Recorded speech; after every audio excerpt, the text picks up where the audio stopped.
3BCN news కి స్వాగతం. బాపట్ల జిల్లా కలెక్టర్ కార్యాలయ ఆవరణలో యోగాంధ్ర 2025 కార్యక్రమం నిర్వహించారు.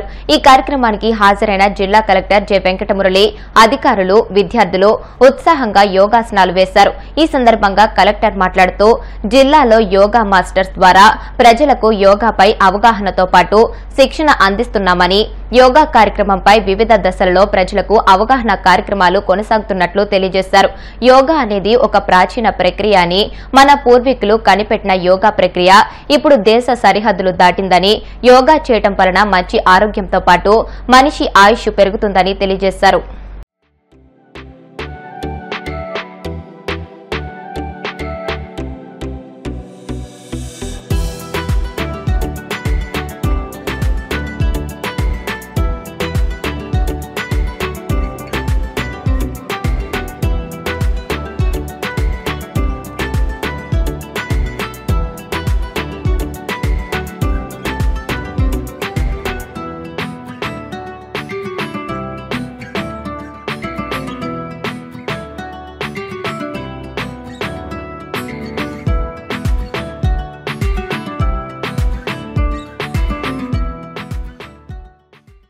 మన ప్రాచీన భారతదేశ గర్వించదగినటువంటి ప్రక్రియ యోగా ప్రక్రియ.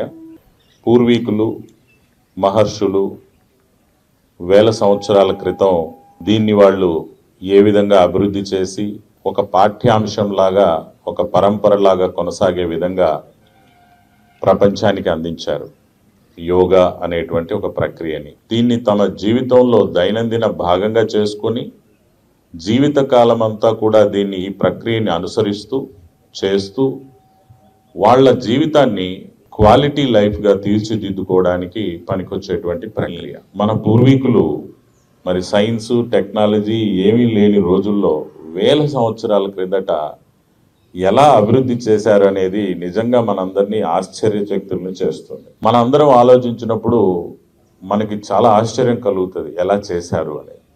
మరి వాళ్ళు ఏ విధమైనటువంటి ఆచార వ్యవహారాల్లో ఆ రోజు ఉన్నారో, ఏ విధమైనటువంటి పరిస్థితులు వాళ్ళని ఈ విధంగా ఇలాంటి ఒక గొప్ప ప్రక్రియని కనిపెట్టడానికి దోహదం చేశాయో, దాన్ని ఒక పరంపరగా మనకి, మన దేశంలో మన పౌరులందరికీ కూడా అది సంక్రమించింది.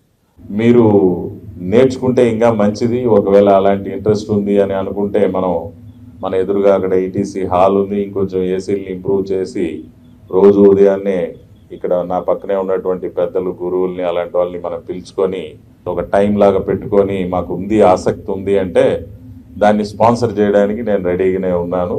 మీరు అందరూ కూడా ఆ విధంగా మరి రోజు ఒక టైం పెట్టుకొని వచ్చి నేర్చుకోవచ్చు. మనం మంచి ఆరోగ్యాన్ని, ఒక క్వాలిటీ లైఫ్ని జీవించాలనుకున్నప్పుడు యోగా ప్రక్రియని పుణికిపుచ్చుకోవాలి. పిల్లలు, పెద్దలు అందరినీ కూడా దీని పట్ల ఆకర్షితులను చేయడం కోసమే మనం ఈ కార్యక్రమాల్ని పబ్లిక్లో చేస్తున్నాం. భావనారాయణ స్వామి టెంపుల్ దగ్గర కానీ, అనేక టూరిస్ట్ ప్లేస్లలో కానీ, బీచ్లలో కానీ, మనమంతా పబ్లిక్ ప్లేస్లోనే ఎందుకు పెట్టుకుంటున్నాము దీన్ని అంటే, మనము ఈ జిల్లాలో అధికారులు, ప్రజాసేవకులం. మనము ఒక కార్యక్రమం చేస్తున్నామంటే ఒక వ్యవస్థ ఉంది మనందరి ద్వారా, ఒక మీడియా ద్వారా ఇది మన జిల్లాలో ఉన్న ప్రజలకి, పిల్లలకి, పెద్దలకి అందరికీ చేరుతుంది. అలా చేరినప్పుడు ఏదో జరుగుతూ ఉంది, ఏంటి అధికారులంతా తెల్లటి బట్టలు వేసుకొని పొద్దున్నే పబ్లిక్ ప్లేసెస్లో యోగాలు చేస్తున్నారు ఏంటి అని కాస్త ప్రజలు కూడా ఆలోచిస్తారు, ఆలకిస్తారు, జిజ్ఞాసతో తెలుసుకుంటారు. ఆ తెలుసుకోవాలనే ఉద్దేశమే మనం ఈరోజు ఇవన్నీ పబ్లిక్ ప్లేసెస్లో చేస్తూ ఉన్నాం. అలా తెలుసుకున్న వాళ్ళు కూడా మరి మన ముఖ్యమంత్రి గారు ఇంత ప్రత్యేక శ్రద్ధతో యోగాని ఎందుకు ప్రమోట్ చేస్తూ ఉన్నారు, ప్రధాని గారు ఎందుకు ఇంత ప్రత్యేక శ్రద్ధతో ప్రపంచానికి పరిచయం చేస్తున్నారు అని ఆలోచించి మనం కూడా చేయాలి, చేస్తే బాగుంటుంది అనే ఆలోచనకు వస్తారు అని మనం చేస్తూకుండా, మన ముఖ్యమంత్రి గారి ఉద్దేశం ఏంటంటే మరి 2047 నాటికి వికసిత భారత్గా భారతదేశాన్ని మనం ఆ విధంగా అభివృద్ధి చేయాలనేది భారత ప్రభుత్వం యొక్క ఆశయం. అయితే దానికి ప్యారలల్గానే 2047 నాటికి స్వర్ణాంధ్రని సిద్ధింప చేయాలనేది ముఖ్యమంత్రి గారి ఆలోచన. మరి స్వర్ణాంధ్రతో పాటు యోగాంధ్రను కూడా అనుసంధానిస్తూ మనకి ఒక అభివృద్ధి చెందడమే కాకుండా ఆరోగ్యపరంగా కూడా అభివృద్ధి చెందాలనేది దీంట్లో ఉన్న విజయనగరం జిల్లా బొబ్బిలి మున్సిపల్ కౌన్సిల్ సమావేశం వాడివేడిగా సాగింది. కౌన్సిల్ సమావేశానికి మున్సిపల్ చైర్మన్ శరత్ బాబు అధ్యక్షత వహించారు. సమావేశంలో స్వపక్ష ప్రతిపక్ష కౌన్సిలర్ల మధ్య వాగ్వాదం చోటు చేసుకోవడంతో రసాభాసగా మారింది. ఎమ్మెల్యే కౌన్సిలర్లు అధికారుల సహకారంతో మున్సిపాలిటీని అభివృద్ధి చేస్తానని ఈ సందర్భంగా చైర్మన్ పేర్కొన్నారు.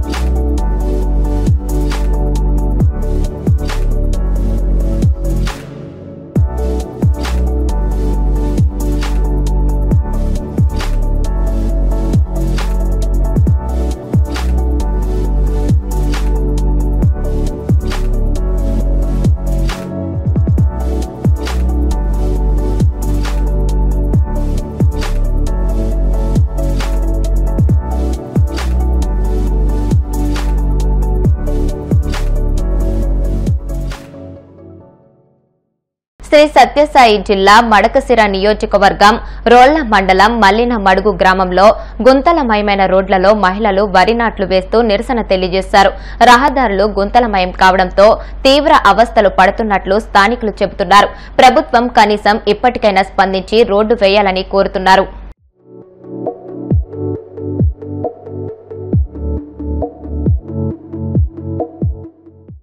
కూటమి ప్రభుత్వం ఏడాది పాలనలో వైఫల్యాలను ఎండగొడుతూ వైసీపీ ప్రతిష్టాత్మకంగా చేపట్టే వెన్నుపోటు దినం కార్యక్రమాన్ని విజయవంతం చేస్తామని ఆ పార్టీ సీనియర్ నాయకులు కోడిగుడ్ల శ్రీధర్ తెలిపారు. ప్రజలు ఈ కూటమి ప్రభుత్వం పాలన పట్ల వెన్నుపోటుగా భావిస్తున్నారని అన్నారు. కూటమి ప్రభుత్వం ఇచ్చిన హామీలు పూర్తిగా విస్మరించి ప్రజలను మోసం చేసిందని ఆగ్రహం వ్యక్తం చేశారు. 4న జరిగే వెన్నుపోటు దినం కార్యక్రమాన్ని విజయవంతం చేసి ప్రభుత్వ వైఫల్యాలను ఎండగడతామని తెలియజేశారు.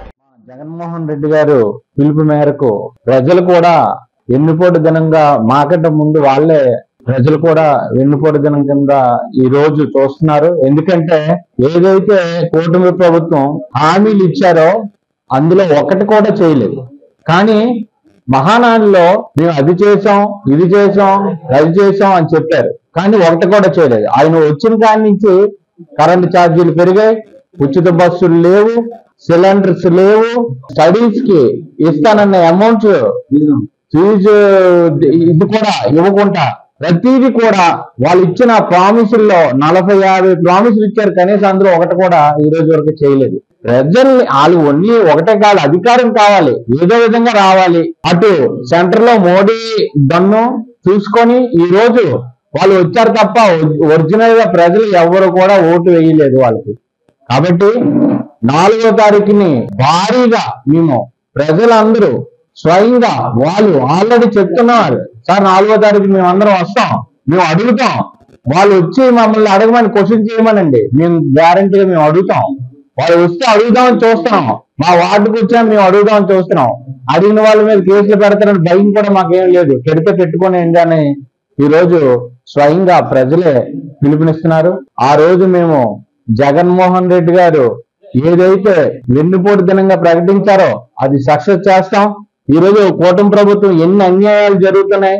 ఈ రోజు ఒక బైక్ మీద ఎవరైనా బార్ షాపుల పక్కనే డ్రింక్ చేసి ఆ పక్కనే ఆపి వాళ్ళకి 15,000 20,000 సీజ్ చేసి బండిని వాళ్ళు గవర్నమెంట్ ఇలా ఈ విధంగా వాళ్ళు డబ్బులు దండుకోవాల్సిన పరిస్థితి ఏర్పడ్డది. ఇన్ని కేసులు రాష్ట్ర గాని పోలీసు వ్యవస్థను కూడా ఇబ్బంది పెడుతున్నారు. కాబట్టి రేషన్ బియ్యం ఎన్ని మందికి ఎంప్లాయ్మెంట్ పోయిందండి. ఈ రోజు చాలా మందికి ఎంప్లాయ్మెంట్ ఈ రోజు వరకు ఎన్నో మందికి జాబులు లేక ఇబ్బంది పెడుతుంటే జగన్మోహన్ రెడ్డి గారు అన్ని జాబులు అన్ని ఇచ్చి వాళ్ళు కోవిడ్ టైంలో కూడా ఇంటింటికి రేషన్ సప్లై చేసి ప్రాణాలు కూడా 8 మంది వరకు వదిలారంటే ఎంత సహాయం చేసిన వాళ్ళకి ఈ రోజు జాబులు తీయడం అంటే అది ఎంత వరకు కరెక్ట్. ఈ రోజు వాలంటరీ వ్యవస్థ ఉంటే గవర్నమెంట్ సర్టిఫికేట్ చేయించాలంటే 50 రూపాయలు కడితే ఇంటికి డైరెక్ట్ తీసుకొచ్చి ఏ క్యాస్ట్ కానీ ఏ సర్టిఫికేట్ అయినా తీసుకొచ్చి ఇచ్చేవారు. ఈ రోజు ఒక సర్టిఫికేట్ చేయాలంటే 5,000 రూపీస్ ఖర్చు అవుతుంది. దళారీ వ్యవస్థ పెరిగిపోయింది. ఇవన్నీ కూటమి ప్రభుత్వం కోరుతున్నాం. మీరు ఏదైతే హామీలు ఇచ్చారో ఇంకా మీకు టైం ఉంది బట్టి హామీలు ప్రతిదీ కూడా నిర్వహించండి. ఇన్ని లక్షల కోట్లు వస్తున్నాయి. కరెంటు మీద పెంచారు, ప్రతి దాని మీద పెంచుకొస్తున్నారు. లిక్కర్ మీద పెంచారు. ఆ రోజు చీప్ లిక్కర్ అన్నారు, మీరే 30 రూపీస్ వరకు ఇప్పుడు పెంచారు. అదే లిక్కర్ ని సుమో కింద మార్చారు. మీరు ఏదో విధంగా మార్చి దాని మీద అమౌంట్ సంపాదిస్తున్నారు తప్ప ఇక్కడ ముఖ్యమంత్రి మీరా లేక లోకేష్ గారా అర్థం అవట్లేదు. అన్ని లోకేష్ గారు చెప్పినట్లే అవుతుంది. ఎలాగైనా మీకు లోకేష్ గారిని ముఖ్యమంత్రి చేద్దామని చూస్తున్నారు తప్ప, అధికారం చేజిక్కించుకుందామని చూస్తున్నారు తప్ప ప్రజలకు మేము ఏం చేస్తాం అనేది మాత్రం ఈరోజు చేయలేదు. కాబట్టి మీరు ఇప్పటికైనా టైం ఉండబట్టికి మీరు ఇప్పటికైనా మారి ప్రజలకు దగ్గర అవ్వండి. జగన్మోహన్ రెడ్డి ఎలాగైతే ప్రజలకు దగ్గర అయ్యారు అలాగ అవ్వండి, బాగుంటది. కానీ మీరు ఎట్టి పరిస్థితిలో ఈ విధంగా చేసుకొని వస్తే తెలుగుదేశం పార్టీ అనేది అసలు ఆంధ్రాలో ఉండకుండా, ఆంధ్రాలో కాదు ఎక్కడ తెలంగాణ కానీ ఆంధ్ర కానీ ఉండకుండా అయిపోద్దని నేను మనవి చేసుకుంటున్నాను. మరి ఒకసారి మేము జగన్మోహన్ రెడ్డి వెనకాతలే ఉంటాం. మా లెజెండ్ వాజ్పేయి గారు, మా అధ్యక్షులు కేకే రాజు గారు, బొత్స సత్యనారాయణ గారు, వీళ్ళ అధ్యక్షున మేము ఘనంగా 4వ తారీఖున మేము యుద్ధం ప్రకటిస్తున్నాం. ఒక యుద్ధం లాంటిది ప్రజలకు అర్థం అవుతుంది. ప్రజలకు ఆల్రెడీ అర్థమైంది. వార్తలు ముగించే ముందు ముఖ్యాంశాలు మరొకసారి. చెయ్యేరు గ్రామంలో 9.86 లక్షలతో చేపట్టనున్న చెరువు పూడికతీత పనులకు చంద్రబాబు శ్రీకారం. ఉపాధి హామీ మహిళా శ్రామికులతో ముచ్చటించిన సీఎం.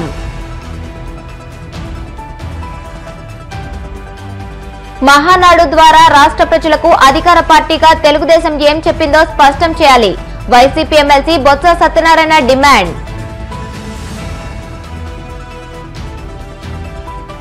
చంద్రబాబు హయాంలో 25,000 కోట్ల లిక్కర్ కుంభకోణం జరిగింది. వైసీపీ మాజీ ఎమ్మెల్యే వాసుపల్లి గణేష్ సంచలన వ్యాఖ్యలు.